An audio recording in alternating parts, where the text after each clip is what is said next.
O assunto do dia realmente é esse depoimento de Bolsonaro e dos outros réus, os depoimentos que aconteceram ontem. O primeiro grupo de réus no processo de tentativa de golpe de Estado, em que se inclui o ex-presidente Bolsonaro, poderá ser julgado. Esse primeiro grupo poderá ser julgado já a partir do fim do mês de julho ou, no mais tardar, em agosto.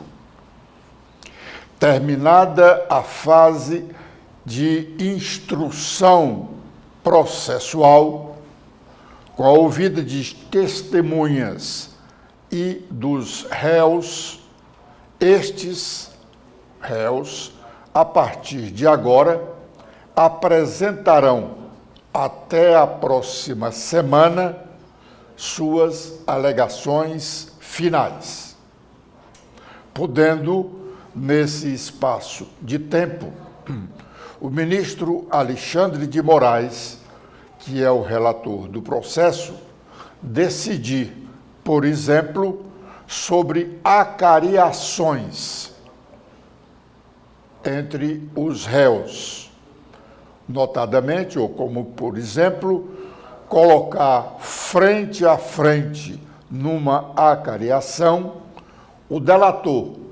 tenente-coronel Mauro Cid, com o general, também réu, Braga Neto, para que fique esclarecido o caso do dinheiro que o general teria recebido ou entregue numa caixa de vinho, etc.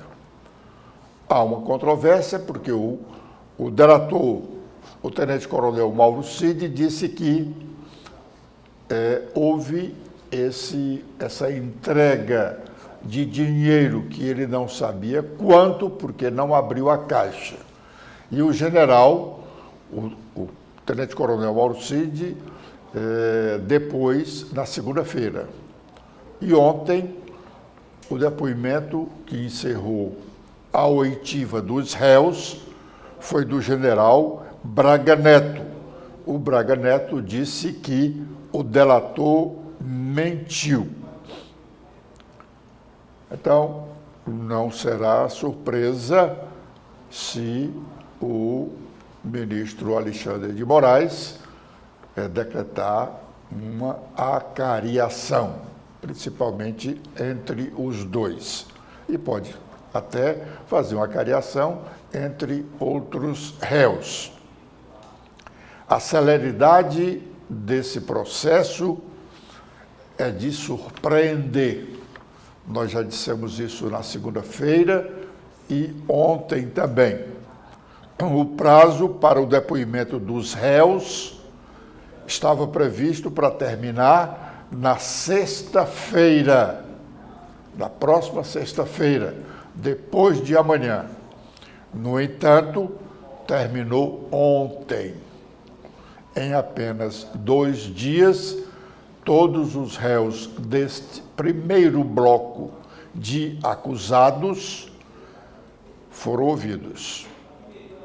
O depoimento do ex-presidente Jair Bolsonaro, o mais esperado, transcorreu normalmente e não foi tão demorado como o do tenente-coronel, que foi o delator, tenente-coronel Mauro Cid, na segunda-feira. Vejamos o que disse Bolsonaro já no final do seu depoimento, quando o Procurador-Geral da República fez a última indagação. É a segunda vez que o senhor fala isso, então acho que é importante esclarecer. O senhor está dizendo que a cogitação, a conversa, o início dessa questão de Estado de sítio, Estado de defesa, teria sido em virtude da impossibilidade de recurso eleitoral, é isso? Sim, senhor. Okay. Essa é a minha última pergunta, senhor ministro. O senhor sabe que o seu partido recorreu e perdeu, só para... Não, daquela multa, 22 milhões? Sim, perdeu no plenário do Tribunal Superior Eleitoral. Foi recurso apenas em cima da multa, então? Exato. Não do mérito? Não, de tudo. Senhor ministro relator, essa era a minha última pergunta. Eu gostaria de saber se o réu, se o senhor Bolsonaro entende que, pelo fato de não se conformar com uma decisão do judiciário, se isso se conforma com as 4 linhas da Constituição, convocar comandantes militares para debater o assunto. Olha, foi um convite. Por que comandante militar? Tem a mesma formação minha, fizemos a mesma academia, fizemos as mesmas escolas de aperfeiçoamento. E o militar, nas horas boas e ruins, estão contigo. Eu não tinha clima para convidar ninguém para discutir qualquer assunto. Sobrou a eles, né? Até como um desabafo ali, não entre nós, eu para com eles. E eu ouvi o Paulo Sérgio, ouvi o Freire Gomes, ouvi o Garnier, e não pude ouvir muito ali o Batista Júnior, porque ele pouco falava, quase nada falava, ele nem leu o que seria a tal da minuta que ele acusa, ele declarou que nem chegou a ler aquele assunto. Então, o militar é aquele que está do teu lado nas horas boas e nas horas ruins. E eu confesso que muita coisa que eles falam, eu absorvi. E chegou à conclusão rapidamente que não tinha mais o que fazer. Esse governo ia cair de maduro, como está caindo, né? Eu queria que não fosse assim, porque está a população toda sofrendo, e o retorno, não digo meu, né, mas o da direita, o dos conservadores, ou de alguém diferente da esquerda, alguém de centro, acontecerá com toda certeza por ocasião das próximas eleições. Agora, doutor procurador, por favor, tá? Só pode confiar nos militares. Tá? Momentos bons e momentos ruins. E eu reforço, ao ir conversar com eles, o objetivo é, dada a nossa formação, o respeito e a consideração que existe entre nós, tanto é que eu nunca tratei um comandante de força ou um ministro da Defesa como superior, sempre o tratei com a mais alta dignidade e respeito.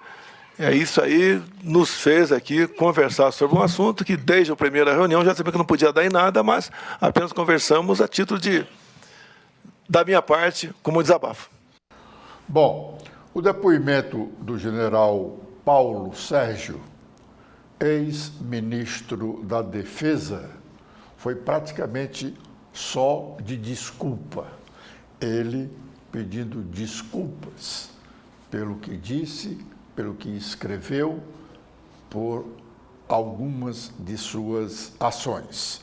Vejamos o que ele disse logo no início de sua inquirição. Do Exército Brasileiro, depois de 47 anos de Exército, talvez com aquela postura de militar, e vendo aos poucos que na defesa as coisas seriam diferentes. E coincide com essa reunião em que eu trato com palavras não adequadas, completamente inadequadas, o trabalho do Tribunal Superior Eleitoral. E mais ainda olhando para Vossa Excelência, porque nós trabalhamos juntos nesse processo. Quando eu vi esse vídeo posteriormente, eu não acreditei. E aí agora eu vou entrar, propriamente dito, na resposta. Naquele momento, o que é que eu sentia? Nós estávamos vivendo a Comissão de Transparência Eleitoral. E eu perguntei ao pessoal, quando fui me assenhorar do trabalho, como é que estava a CTE. E a grande demanda e o pedido dos militares, engenheiros que trabalhavam na CTE, era o contato, a reunião técnica próxima para discutir propostas. Na CTE, eu não vou perder tempo vendo a resolução, tem gente e instituições que... E eu falei para Vossa Excelência isso uma vez, numa reunião nossa, que eu não via efetividade na CTE, de coração. Foram 5 ou 6 reuniões, numa delas tinha 70, 80 pessoas online, virtual, em que cada um falava 5 minutos. E eu pensando, poxa, mas os meus técnicos querem discutir as propostas com os técnicos. E isso não saiu, ou não saía. Depois saiu. E por isso que eu, inadvertidamente, sem razão, disse que a comissão era para inglês ver. Da mesma forma, a linha de partida, a linha de contato. Uma metáfora com as operações militares. Nós, militares, nas academias, nas operações, nós temos os azuis e os vermelhos. Uma linha de partida que é uma linha de contato. Que a gente tem as dificuldades naturais e o desafio de romper aquela linha de partida, prosseguir na operação e conquistar os objetivos. E era exatamente isso que eu queria. Eu queria chegar à reunião técnica com as equipes das Forças Armadas e do Tribunal, para a gente poder discutir efetivamente as propostas. Então, na verdade, foi palavras mal colocadas, dar a entender de chamar o TSE de inimigo, isso jamais, em tempo algum, O general Paulo Sérgio estava muito preocupado em se desculpar. Várias oportunidades ele pediu desculpas. Mas, lá para o fim do seu depoimento, ele justificou as constantes idas dele e de outros oficiais superiores das Forças Armadas, Marinha, Exército e Aeronáutica ao Palácio da Alvorada, onde o presidente mora e onde o ex-presidente, naquele momento, lá no final, concluída a eleição, de novembro e dezembro, o ex-presidente Jair Bolsonaro estava. Vamos ouvir essa parte final do depoimento do general Paulo Sérgio. E naquele período, eu estive com o presidente Bolsonaro muitas vezes. Talvez tenha sido, nos meses de novembro e dezembro, a figura mais presente. Desses 60 dias, uns 20 dias eu estive vendo o presidente. Porque o presidente, desde o início do término das eleições, eu vou fazer esse parêntese, ele realmente ficou abatido, ficou pesaroso, depressivo, doente, e eu me preocupei com a saúde do presidente. Eu ia para lá, o Cid dizia para a gente, porra, o presidente está ruim, quando vocês vêm para cá, ele se sente bem. Eu tratei com os 3 comandantes, falei o seguinte, vocês 3 façam uma escalinha para um dia um vai, o outro vai, para poder conversar com o presidente, para ele melhorar o visual dele. Isso aconteceu. Então, os 3 comandantes, não sei se o Garnier lembra, faziam uma escalinha ali para conversar, jogar conversa. E ele conversava, desabafava. Os 15 primeiros dias ali do presidente foi ali quase que um velório. Depois é que ele melhorou, e aí os amigos vêm, e aí outras coisas também acontecem. Bom, esse foi a parte final do depoimento do ex-ministro da Defesa, o general Paulo Sérgio.